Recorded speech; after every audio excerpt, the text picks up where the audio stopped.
बोल बम बोल बम। कांवरिया बोले बम, शिव के धुन में नाचे भरदम। बाबा नगरिया सावन में जाके गंगा जलवा चढ़ी है कांवरिया। बाबा नगरिया सावन में जाके गंगा जलवा चढ़ी है कांवरिया।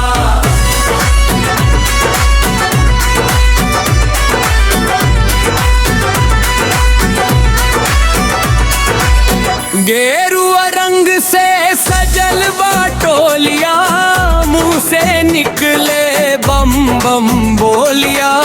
पावन सावन के कई के तैयारिया, गंगा जलवा चढ़ी है कांवरिया।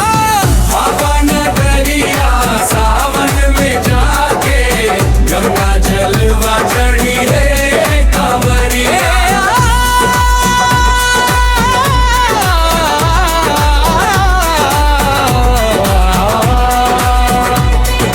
कंधा पर सजल बा सुंदर कांवर, भोला के भक्ति में मन भइल बा। कंधा पर सजल बा सुंदर कांवर, भोला के भक्ति में मन भइल बावर।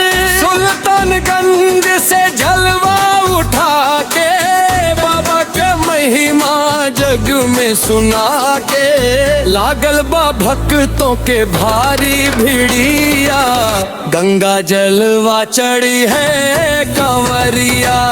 बाबा नगरिया सावन में जाके गंगा जलवा चढ़ी है कांवरिया।